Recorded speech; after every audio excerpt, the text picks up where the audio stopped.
One moment, everything seems peaceful, flowing like a calm river under a clear sky. The next, we're thrown into a torrent of stress, chaos, and unpredictability. That's simply the nature of life, a constant stream of unexpected obstacles that test us, push us, and force us to grow. But in the midst of these storms, is it possible to keep our mind steady? Can we truly train ourselves to remain calm, no matter what unfolds around us? The answer is a resounding yes. Calmness isn't reserved for enlightened monks living in remote monasteries or for extraordinary individuals born with some rare inner gift. It is a practical, learnable skill, a daily habit that anyone, including you, can cultivate step by step. It begins with one fundamental truth: mastering our own minds. As Marcus Aurelius, the Roman emperor and one of the greatest Stoic philosophers, wrote in his private meditations, "You have power over your mind, not outside events. Realize this, and you will find strength." Stoicism teaches us that true tranquility does not come from controlling the external world, which is impossible, but from controlling our responses to it. In this in-depth guide from Strength Within, we will explore 8 powerful, practical principles to train your mind for unshakable calm, even in the most turbulent situations. Because life isn't about avoiding challenges or dodging curveballs. It's about embracing them with composure, clarity, and inner strength, turning every difficulty into an opportunity for profound personal growth. One, control your mind or let it control you expanded. Have you ever felt like your own mind was working against you? One minute you're going about your day, and the next, a flood of unwanted thoughts crashes in: self-doubt, resentment, fear, or sudden anger. Before you know it, you're saying things you regret, making decisions you later wish you could undo, or simply feeling exhausted from the emotional roller coaster. This experience is far more universal than most people admit. The untrained human mind is like a wild horse, powerful, fast, and easily spooked by the smallest stimulus. Anxiety about the future, anger at a perceived slight, disappointment over something that didn't go our way. These emotions can sweep us away in seconds if we haven't learned to take the reins. To understand this better, consider how the mind operates on autopilot much of the time. Modern psychology, drawing from ancient Stoic ideas, explains that our brains are wired for survival, often triggering fight or flight responses to perceived threats, even when those threats are emotional or social rather than physical. This wiring served our ancestors well in dangerous environments, but in today's world, it can lead to overreactions in everyday situations, like a heated email from a boss or a family disagreement. Without training, we become passengers in our own lives, letting these automatic responses dictate our behavior. The single most important question you can ask yourself is this: do you control your mind or does it control you? Let's bring this to life with a common scenario. Imagine you're at a friendly social gathering, perhaps a dinner party or a casual get-together with colleagues. The atmosphere is warm, laughter fills the room, and you're enjoying a pleasant conversation. Then out of nowhere, someone makes a sharp negative remark about you in front of everyone. Maybe it's a subtle dig at your work, your appearance, or a choice you made. It could be intentional or completely unintentional, but the sting is immediate. If your mind is untrained, the reaction is almost automatic. Your chest tightens. Your heart rate spikes. A wave of offense and defensiveness surges through you. You feel the powerful urge to either fire back with a cutting remark, defend yourself passionately, or walk out in anger.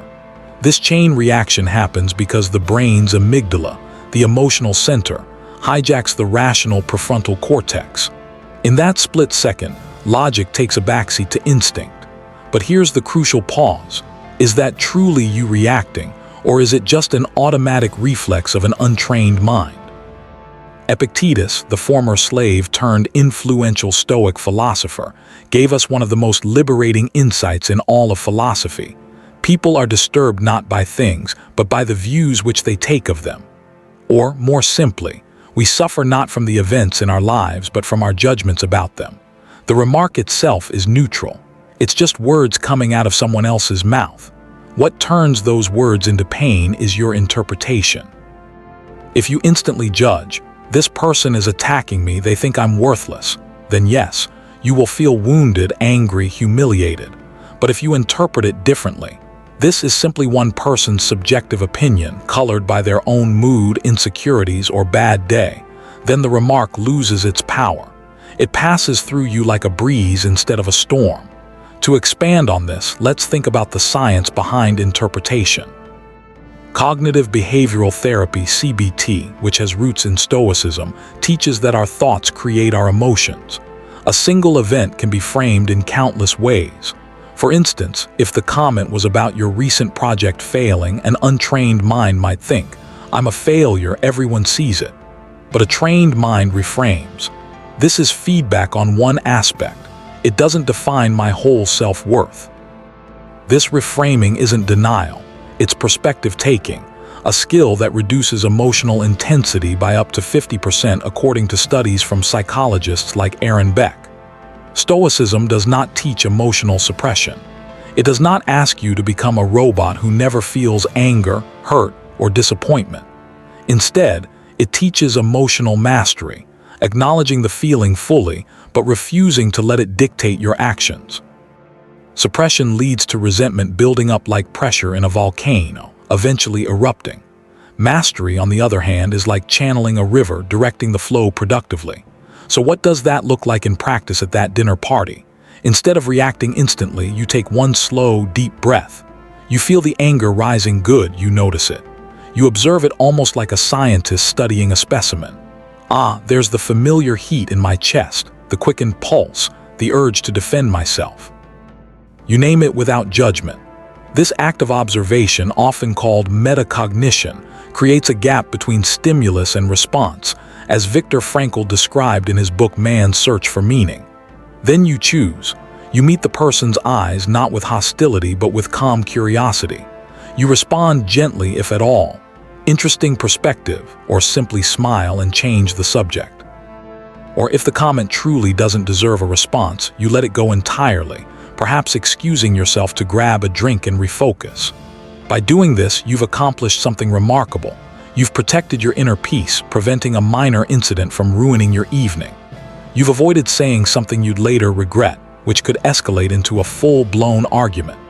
You've likely made the other person feel slightly uncomfortable because they expected a fight, and instead they got composed silence. That silence is often more powerful than any comeback, as it forces them to confront their own words without the distraction of your reaction. This is the quiet power of a trained mind. It's not about winning arguments, it's about winning back control over your life.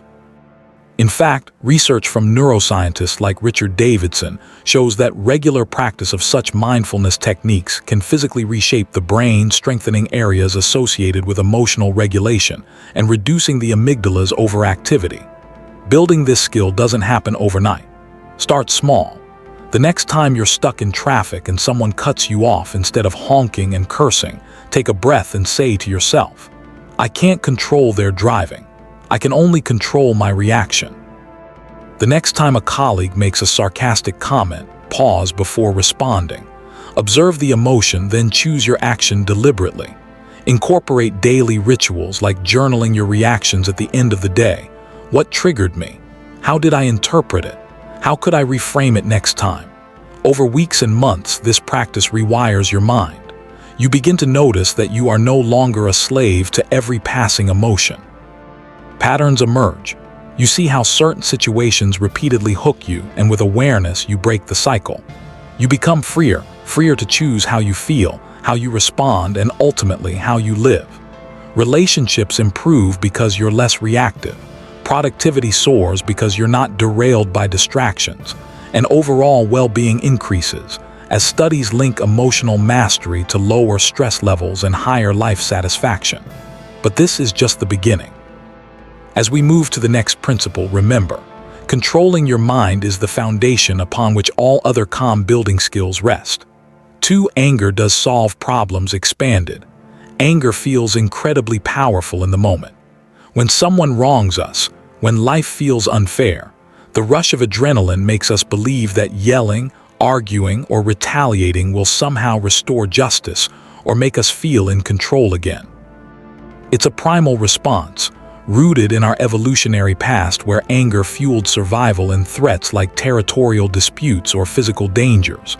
But here's the hard truth. Anger almost never solves problems. It clouds judgment, escalates conflicts, damages relationships, and often makes the situation far worse than it was before.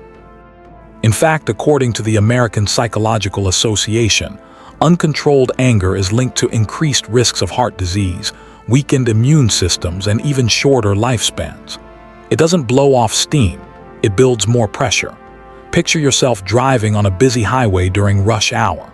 You're maintaining a safe, steady speed when another driver suddenly cuts in front of you without signaling, forcing you to brake hard. Instantly, your heart races. A surge of righteous indignation floods your system. How dare they? That's dangerous. They have no respect. If you let that anger take the wheel, what happens next? You might accelerate aggressively to teach them a lesson. You might lay on the horn for a long, furious blast. You might roll down your window and shout profanities. And then what? At best, the other driver ignores you and drives away. At worst, you provoke road rage, cause an accident, or spend the next hour fuming while your blood pressure stays dangerously high. Worse still, this outburst could ripple into your day, affecting your work performance, your interactions with loved ones, or even your sleep that night. Now ask yourself the Stoic question: will this anger improve the situation in any meaningful way? The answer is almost always no. Anger might feel cathartic momentarily, but it rarely leads to positive outcomes.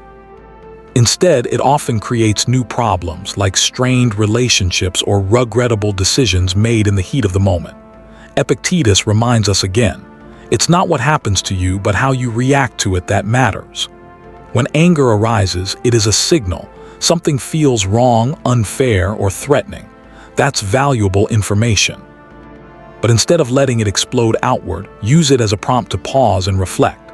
Take 3 slow, deep breaths, focusing on the sensation of air filling your lungs to ground yourself in the present. Ask yourself, is this worth losing my peace over? This question shifts focus from the external trigger to your internal state. Ask, what can I actually control here? In the road example, you can't control the other driver's recklessness, but you can control your speed, your breathing, and your mindset. Usually, the only thing you can control is your own reaction. The other driver's behavior is already in the past. Your anger cannot undo it. By choosing to let it go, you're not being weak, you're being strategic, preserving your energy for things that truly matter. To deepen this, let's explore real-world applications. Consider workplace conflicts. A boss criticizes your report harshly in a meeting. Anger bubbles up. They are unfair. I worked hard. If you snap back, you risk escalation, perhaps even job consequences. But if you pause, acknowledge the signal, maybe the criticism highlights an area for improvement, and respond calmly. Thank you for the feedback. I'll review that section. You turn a potential conflict into a growth opportunity. Studies from Harvard Business Review show that leaders who manage anger this way build stronger teams and achieve better results. By choosing calm over rage, you protect your physical health. Chronic anger is linked to heart disease, high blood pressure, and weakened immunity. Preserve your dignity and self-respect, modeling maturity for others. Maintain the mental clarity needed to respond wisely if a real response is necessary, perhaps by addressing the issue later in a composed email or conversation. Anger is not the enemy, it's a messenger. The skill lies in listening to the message without letting the messenger burn down the house. Practice this by keeping an anger journal. Note triggers, your initial thoughts, and alternative responses. Over time, you'll see patterns and preempt reactions. In essence, anger doesn't solve problems, it multiplies them. Mastering it through Stoic principles transforms it from a liability into a tool for self-awareness and growth. 3. Calmness is not weakness, it's strength expanded. We live in a world that often equates strength with volume, aggression, and dominance. The person who shouts the loudest in a meeting is seen as the most influential. The person who confronts others aggressively is seen as tough. Media glorifies the alpha who dominates through force, whether in movies, sports, or politics. But if you look beneath the surface, a very different truth emerges. True strength is self-control. When someone raises their voice, insults you, or tries to provoke you, your natural instinct is to match their energy, to shout back, defend yourself fiercely, prove you're not intimidated. But that reaction almost always hands control to the other person. They succeed in pulling you down to their level, turning you into an emotional puppet. Psychologists call this emotional contagion, where one person's negativity infects another, leading to a cycle of escalation. A truly strong person understands that calmness is a deliberate strategy, not passivity or surrender. It's the art of remaining centered when the world tries to knock you off balance. Imagine you're in an important work meeting. A colleague, perhaps feeling threatened or simply wanting to assert dominance, suddenly challenges your idea in a harsh, condescending tone. The room goes quiet. Everyone watches to see how you'll respond. You have two paths: react emotionally, raise your voice, defend yourself aggressively, turn the discussion into a personal battle. The meeting becomes tense, productive conversation grinds to a halt, and people remember the conflict more than the content. This approach might feel like standing up for yourself, but it often leads to lost credibility and strained alliances. Choose calm strength. Take a slow breath, maintain steady eye contact, and respond in a composed, firm, rational tone. You acknowledge their point, restate your position clearly, and keep the focus on solutions rather than egos. For example, "I appreciate your input. Let's explore how that aligns with the data." This diffuses tension, keeps the group productive, and positions you as the mature leader. Which response earns respect?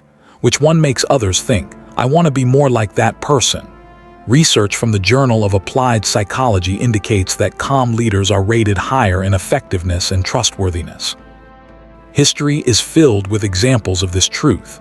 Mahatma Gandhi faced one of the most powerful empires in the world not with violence, but with unshakable calm and moral clarity. His famous Salt March, 380 kilometers walked peacefully by thousands to protest an unjust tax, did more to undermine British rule than any armed uprising could have. The oppressors responded with brutality. Gandhi and his followers responded with composure.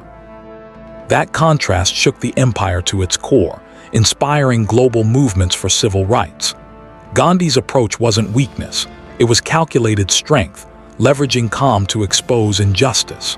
Similarly, think of modern figures like Nelson Mandela, who endured 27 years in prison, yet emerged without bitterness, leading South Africa through reconciliation rather than revenge. His calm demeanor disarmed enemies and united a nation. The people who lose their temper quickly are often revealing their greatest weakness: lack of self-mastery. They cannot control themselves, so they try to control others through intimidation. But when you refuse to play that game, when you meet aggression with calm, they lose their power. Calmness disarms because it denies the expected reaction. Silence unnerves because it leaves the aggressor alone with their words. To build this strength, practice premeditation of evils, a Stoic exercise where you mentally rehearse challenging scenarios. Visualize a provocation and plan your calm response. Combine this with physical practices like yoga or martial arts, which teach control under pressure. Calmness disarms. Silence unnerves. Composure commands respect. Real strength doesn't shout, it stands firm. In a noisy world, the calm voice is the one that echoes longest. For life is unfair, but that doesn't matter. Expanded injustice is woven into the fabric of life. You work harder than anyone else, yet someone less deserving gets the promotion. You treat people with kindness and integrity, yet they betray your trust. You do everything right, yet bad things still happen: illness, loss, setbacks. This randomness can feel like a cosmic joke, leading to cynicism or despair. If we let every injustice wound us deeply, we will spend our lives trapped in resentment, bitterness, and helplessness. Resentment is like drinking poison and expecting the other person to die, as the saying goes. It erodes our mental health, with studies linking chronic bitterness to depression and anxiety disorders. Stoicism offers a liberating alternative. You cannot change the world to be fair, but you can change how you respond to its unfairness. This isn't about blind optimism, it's about realistic acceptance and focused action. Nick Vujicic was born without arms or legs, a condition called tetra syndrome. Most people would consider that an insurmountable tragedy.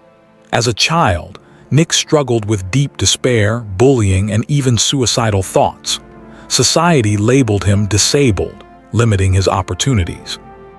But at a turning point in his life, he made a profound decision. If I cannot change my circumstances, I will change how I face them. He learned to write with his toes, brush his teeth, swim, surf, play golf, and eventually became one of the most inspiring motivational speakers in the world. Today, millions of people draw strength from his story, attending his talks and reading his books like Life Without Limits. Nick married, had children, and built a global ministry. His success isn't despite his condition, it's because he refused to let it define him. Nick's life proves the core Stoic truth: circumstances do not define us. Our response to them does. He could have succumbed to victimhood, but he chose agency, turning obstacles into platforms. Another example, Oprah Winfrey grew up in poverty, facing abuse and discrimination. Yet she reframed her hardships as fuel for empathy and drive, building a media empire. These stories illustrate that unfairness is universal, but our narrative around it is personal. The next time you encounter unfairness, whether it's a professional setback, a personal betrayal, or simply the randomness of life, ask yourself two questions. Will getting angry, complaining, or feeling sorry for myself change the situation? This highlights the futility of rumination. What can I control right now? Focus here. Learning from the experience, seeking support, or pivoting to new opportunities. If the answer to the first question is no, then you are wasting precious energy. Redirect that energy to what you can control, improving your skills, strengthening your character, taking constructive action, and continuing to move forward with dignity. Practice gratitude journaling to counter negativity bias. Note 3 things you're thankful for daily. Life will never be perfectly fair, but that doesn't matter. What matters is that you refuse to let unfairness break you. Instead, use it as fuel to become stronger, wiser, and more resilient. In Stoic terms, this is amor fati, love of fate, embracing what comes as necessary for growth. 5. Losing control is a choice expanded. Most of us believe that our emotions are forced upon us by external events. They made me angry. That situation stressed me out. I couldn't help but lose my temper. We externalize blame, seeing ourselves as victims of circumstance. But if we examine our experience honestly, we discover something empowering. Losing control is always a choice. Emotions arise, but how we act on them is voluntary. You're standing in line at the supermarket. The person in front of you blatantly cuts in. Anger surges immediately. Your hands clench, your heart races, your mind fills with indignation. At that moment, you have a choice. Let the anger take over and confront them aggressively, or at least spend the next 20 minutes fuming internally, letting it spoil your mood. Or pause, breathe, and choose calm. This person's rudeness is their problem, not mine. I choose not to let it disturb my peace. You might politely say, "Excuse me, the line starts back there," or simply let it go if it's not worth the energy. Epictetus put it bluntly, "It is not enough to be hit or insulted to be harmed. You must believe that you are being harmed. No one can force you to feel harmed unless you agree to the interpretation. The moment you decide this is unacceptable and I must react, you hand over control of your emotional state."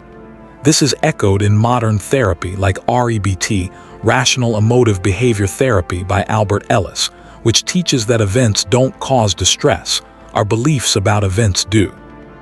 Think of someone you admire, perhaps a mentor, a parent, or a public figure who always seems calm under pressure. Why don't they lose their temper easily? It's not because they never feel irritation. It's because they have trained themselves to recognize that losing control is optional. They insert a mental gap between trigger and response. A classic story illustrates this. A Zen master is accused falsely by a villager of fathering a child. He calmly says, "Is that so?" and raises the baby. When the truth emerges, he returns the child without resentment. His calm, a choice not to be defined by others' words. How do you build this muscle? Practice the pause. When a negative emotion surges, count slowly to 5 or 10 before acting. This engages the rational brain. Ask the key question, will reacting this way help me or hurt me? Weigh short-term satisfaction against long-term consequences. Remind yourself, I cannot control others, but I can always control myself. Use affirmations or apps like Calm for guided exercises. Over time, you'll find that you choose calm more often than chaos. And every time you do, you reclaim your power, building resilience like a muscle trained in the gym. 6. Don't get stuck in the past or the future expanded. One of the greatest thieves of inner peace is living in mental time zones that don't exist. The past that is gone forever and the future that hasn't arrived. How often do you replay old mistakes, replaying conversations you wish had gone differently, beating yourself up over what-ifs? Worry endlessly about things that might happen tomorrow, next week, or next year, creating scenarios of doom that rarely materialize. This mental time travel is exhausting. Studies from the University of California show that mind wandering, often to past regrets or future anxieties, correlates with unhappiness. We miss the richness of now. Marcus Aurelius wrote, "You live only in the present in this fleeting instant. All the rest of your life is either past and gone or not yet revealed." The present moment is the only place where you have real power, where you can act, decide, breathe, and choose. Yet most of us spend our mental energy anywhere but here. The antidote is mindfulness, a practice the Stoics used long before the term became popular. It doesn't require hours of meditation. It simply means bringing your full attention back to the present whenever you notice it wandering. Mindfulness-based stress reduction, MBSR, programs developed by John Kabat-Zinn have shown reductions in anxiety by 30–40% through such practices. Try this simple exercise right now. Take 3 slow breaths. Feel the air entering your nostrils, filling your lungs, leaving again. Notice the sensation of your feet on the floor, the weight of your body in the chair, the sounds around you. For just 10 seconds, be completely here. Scan your body for tension, shoulders, jaw, and release it. That small act is mindfulness. Extend it to daily activities. Eat a meal without distractions, savoring each bite. Walk noticing the ground underfoot.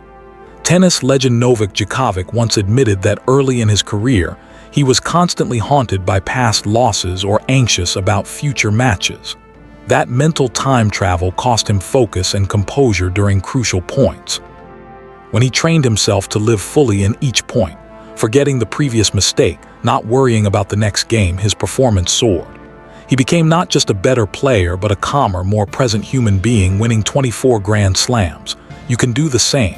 Every time your mind drifts to regret or worry, gently say to yourself, "That's the past, that's the future. Right now I am here." Then return to the present moment. Use anchors like your breath or senses to stay grounded. The more you practice, the more peace you will find, because peace only lives in the now. This principle integrates with others. In the present, you can choose calm over anger, control over impulse. 7. Life is chaotic, but calmness lies within you. Expanded life is inherently unpredictable. You can wake up with a perfect plan, only to have it derailed by an unexpected phone call, a sudden argument, a health scare, or a global event like a pandemic or economic shift. Chaos is not the exception. It is the rule, as entropy in physics reminds us. Systems tend toward disorder. Yet in the middle of that chaos, there is one thing you can always control: your inner state. This is the Stoic dichotomy of control, distinguishing between externals, weather, others' actions, and internals, your judgments, responses.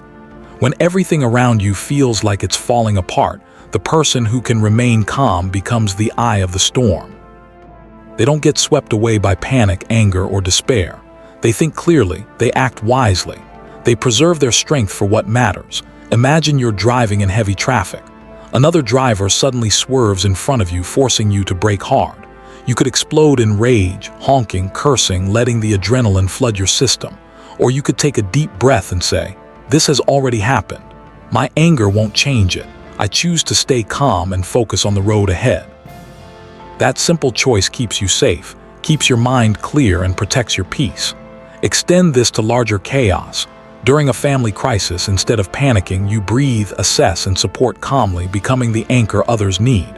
Calmness is not indifference. It's not avoidance. It's self-regulation, the ability to feel the storm without becoming the storm. Emotional intelligence experts like Daniel Goleman describe this as amygdala hijack prevention, where you override instinctive reactions. In arguments, in crises, in moments of betrayal or disappointment, remember, the event is not the problem, your reaction is. Practice voluntary discomfort, a Stoic technique. Intentionally expose yourself to minor chaos, cold showers, fasting to build tolerance. When you choose calm over chaos, you refuse to give your power away. You become the steady center that others unconsciously lean toward, fostering harmony in turmoil. 8.